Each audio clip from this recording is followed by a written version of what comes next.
Chapter 6. Examining the Test. In Sister White's reply to Dr. Kellogg's belief on the Trinity doctrine and his efforts to patch up the living temple with this belief, we see that she viewed the doctrine of Trinity as a theory which is not in harmony with the light given her regarding the personality of God.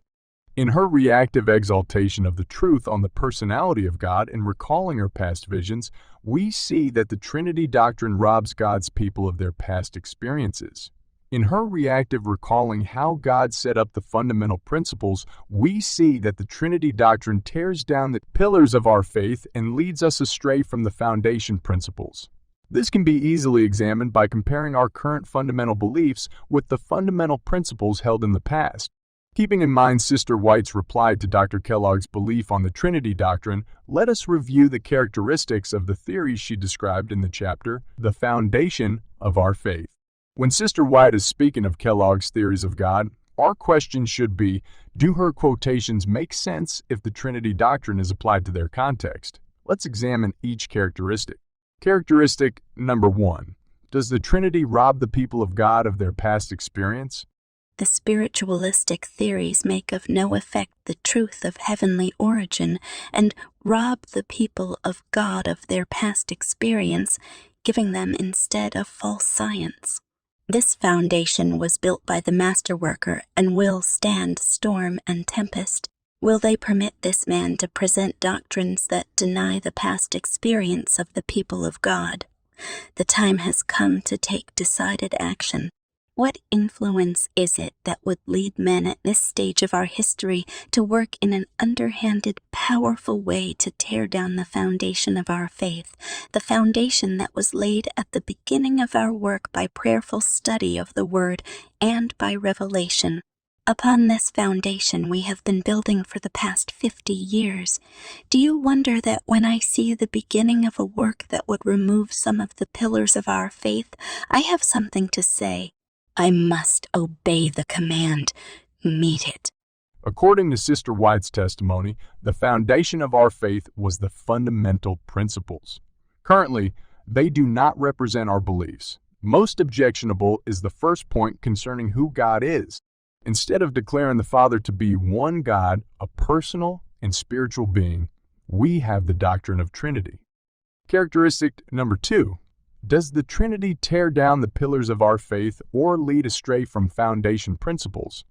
I have been instructed by the heavenly messenger that some of the reasoning in the book Living Temple is unsound, and that this reasoning would lead astray the minds of those who are not thoroughly established on the foundation principles of present truth. About the time that Living Temple was published, there passed before me in the night season representations indicating that some danger was approaching and that I must prepare for it by writing out the things God has revealed to me regarding the foundation principles of our faith. The enemy of souls has sought to bring in the supposition that a great reformation was to take place among Seventh-day Adventists, and that this reformation would consist in giving up the doctrines which stand as the pillars of our faith and engaging in a process of reorganization. Were this reformation to take place, what would result? The principles of truth that God in His wisdom has given to the remnant church would be discarded. Our religion would be changed. The fundamental principles that have sustained the work for the last 50 years would be accounted as error. A new organization would be established. Books of a new order would be written. A system of intellectual philosophy would be introduced. Dr. Kellogg's theories on the personality of God, if accepted, would ignite a reformation within the Seventh-day Adventist Church. Based on intellectual philosophy, they would cause us to renounce some of the doctrines that stand as the pillars of our faith, condemning the fundamental principles as error. Could it be that by adhering to the Trinity doctrine, we entered into a new organization? Shortly before I sent out the testimonies regarding the efforts of the enemy to undermine the foundation of our faith through the dissemination of seductive theories, I had read an incident about a ship in a fog meeting an iceberg. Messages of every order and kind have been urged upon Seventh-day Adventists to take the place of the truth which, point by point, has been sought out by prayerful study and testified to by the miracle-working power of the Lord. But the waymarks which have made us what we are to be preserved, and they will be preserved as God has signified through His Word and the testimony of His Spirit. He calls upon us to hold firmly with the grip of faith to the fundamental principles that are based upon unquestionable authority. The personality of God was the pillar of our faith. The personality of God was expressed in the first point of the fundamental principles. Could it be that by adherence to the Trinity doctrine, we have torn down this particular pillar of our faith? Is it possible that by accepting the Trinity doctrine, we were led astray from this foundation principle, the personality of God? Characteristic number 3. Does the Trinity do away with the personality of God? The living temple introduces that which is not but speculation in regard to the personality of God and where His presence is. The spiritualistic theories regarding the personality of God, followed to their logical conclusion, sweep away the whole Christian economy. Living Temple contains the alpha of these theories. I knew that the omega would follow in a little while, and I trembled for our people. I knew that I must warn our brethren and sisters not to enter into controversy over the presence and personality of God. The statements made in Living Temple in regard to this point are incorrect. The scripture used to substantiate the doctrine there set forth is scripture misapplied. The theories Kellogg presented in the Living Temple are speculative in regard to the personality of God and where His presence is. These theories deal with the question of the quality or state of God being a person. God has given us definite light regarding this issue in our fundamental principles. Could it be that the Trinity doctrine is casting doubt on this definite light regarding the personality of God? Characteristic number 4.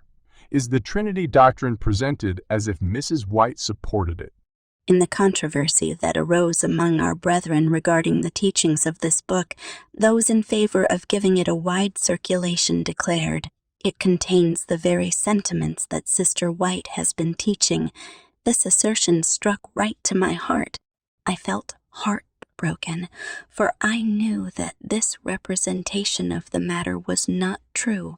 I am compelled to speak in denial of the claim that the teachings of Living Temple can be sustained by statements from my writings. There may be in this book expressions and sentiments that are in harmony with my writings, and there may be in my writings many statements which, taken from their connection and interpreted according to the mind of the writer of Living Temple, would seem to be in harmony with the teachings of this book. This may give apparent support to the assertion that the sentiments in Living Temple are in harmony with my writings, but God forbid that this sentiment should prevail.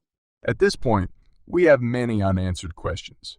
But as we continue to study the first point of the fundamental principles, we will find answers to all of these questions. So far, in light of the fundamental principles, belief in the Trinity doctrine as a Seventh-day Adventist becomes very questionable.